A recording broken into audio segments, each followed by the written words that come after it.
Melissa stood nervously in front of Debbie. The previous night, Janice and the others had stayed outside the hospital ward until 1 o'clock in the morning, before Janice had found a nearby hotel for Rita and the other band members. But Melissa hadn't dared to leave Debbie's side in case Justin appeared, as he would be furious if she wasn't there to take care of her. She had been extremely scared. She never would have thought that Debbie knew Justin Ambrose so well. She was so nervous that her palms started to sweat profusely again as she recalled the excessive things that she had done to Debbie back in New York. She was afraid that she would complain to Justin. "Debbie, are you still awake?" Debbie looked at her with an awkward smile. The person lying in front of her was not just Debbie, but someone who knew Justin well. How could she not be scared? Debbie realized that Melissa had never spoken to her in such a soft voice before. Thinking about how she had framed her the previous evening, she was confused and angry. "I'm sorry, Debbie. I was in the wrong yesterday. Please forgive me. I know when I do something wrong and I won't do it again," Melissa said. But Debbie's angry gaze scared her so much that she kneeled on the ground. Debbie was stunned. She never thought that Melissa would kneel in front of her one day. Then she remembered that Justin had said he would beat up anyone who bullied her.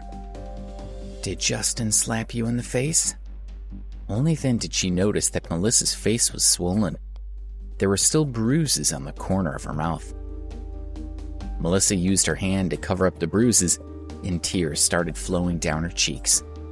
She looked at her, nodded slightly, and muttered, "Not only my face, but..."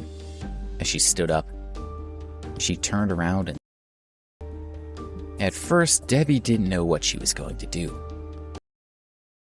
She was so frightened that she closed her eyes. It was too horrible to look at.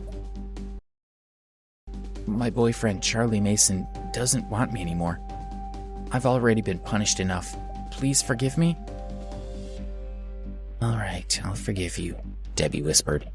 She already looked miserable, and Debbie wasn't the kind of person to hurt others. "Thank you, Debbie. Thank you," Melissa said as her tears turned into smiles. She kept bowing and thanking her. "You don't have to be so formal with me," Debbie said with a faint smile.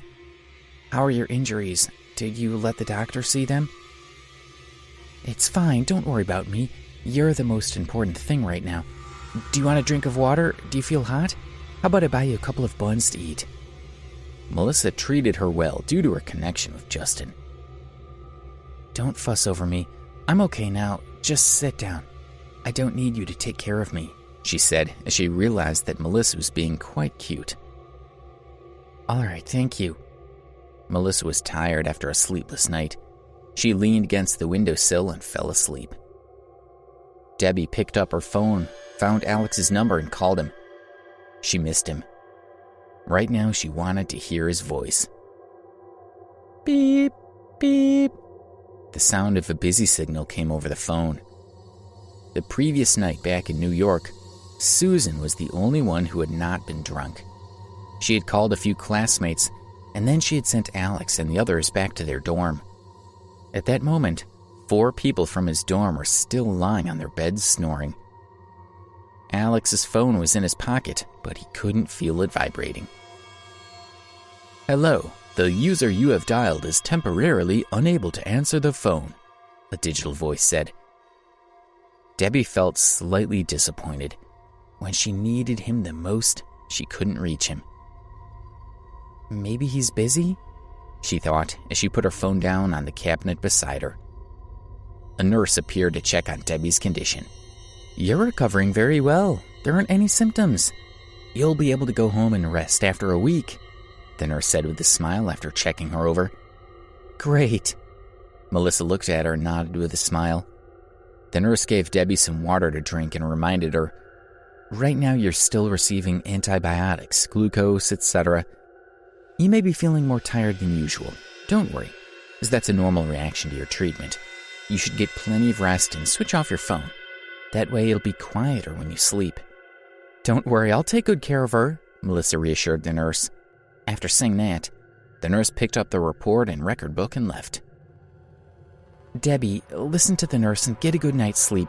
I'll be watching over you from over there by the window," Melissa said while standing beside the bed smiling at her. Debbie nodded slightly and closed her eyes. After a while, she fell asleep.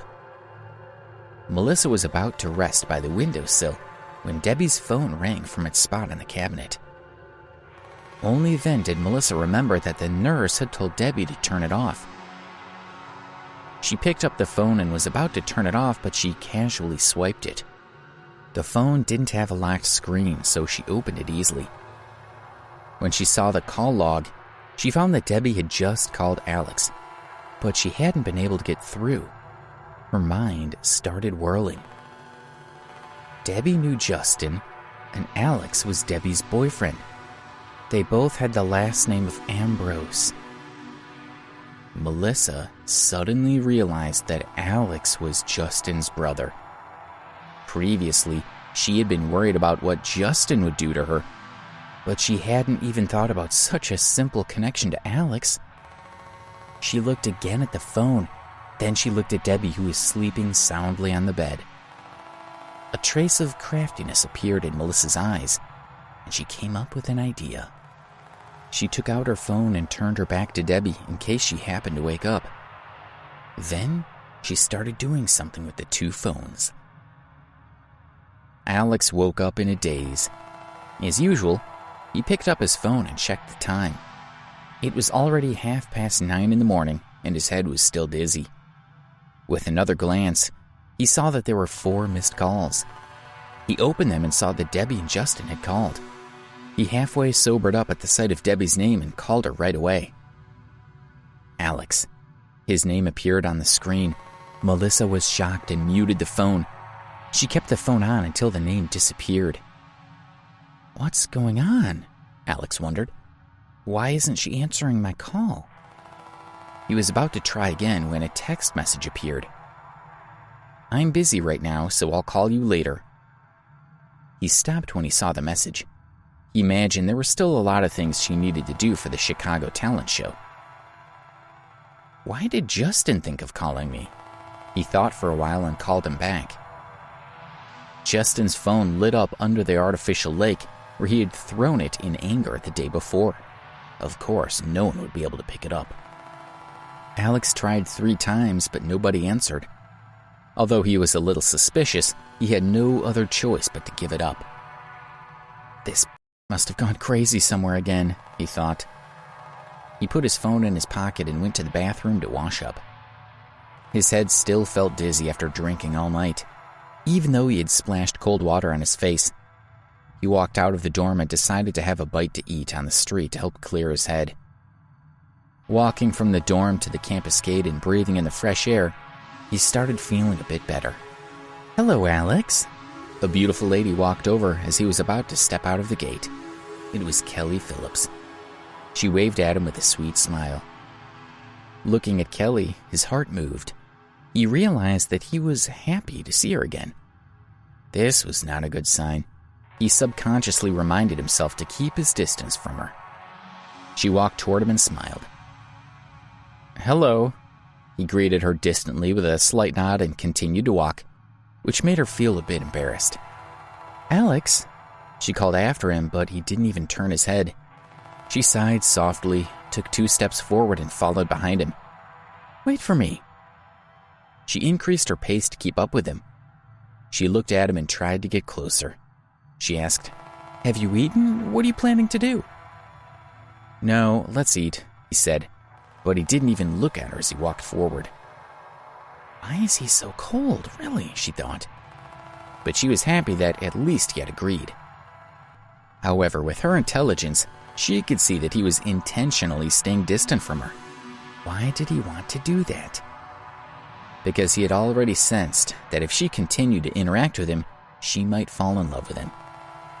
Her eyes flashed and she thought, "You want to keep your distance from me, but I won't let you." "How have you been these past few days?" she asked. "All right," he mumbled. "I ate pasta last night. What did you eat for dinner?" she bantered. "I went out for dinner," he mumbled again. "I haven't seen you with your girlfriend. Is there a problem?" she casually asked. He stopped walking and looked at her speechlessly. Kelly, who had been smiling happily as she trotted along, felt embarrassed when she saw him stop and stare at her. Her lips trembled, and her smile gradually turned awkward. Alex shook his head helplessly and continued walking forward. "What? Why are you glaring at me like that? What are you planning to do?" she wondered. He doesn't know how to respect beautiful women at all, she thought. She felt a pain in her stomach and quickly followed after him. If she took the initiative to talk to him, he would ignore her. "Alex, I was wrong, all right? Please be nice and speak to me, okay?" she begged pitifully, but he remained indifferent. They had just walked out of the gates. A taxi was parked right outside. The car had a bottle of mineral water on the roof, and a man of about 30 years of age was leaning out the window. He had often come to Preston University to fish for girls. Just at that university alone, he had already spent over $100,000. As he was playing with his phone and waiting for a potential pickup, he saw a beautiful girl coming out of the gate. His eyes lit up. She was too perfect. She was just like a model. For a girl like that, he would be willing to spend any amount of money. Seeing that she was walking in his direction, the man opened the door and got out of the car. Please subscribe to the Pocket FM YouTube channel and press the bell icon for instant notification. Check out our channel for more such exciting shows.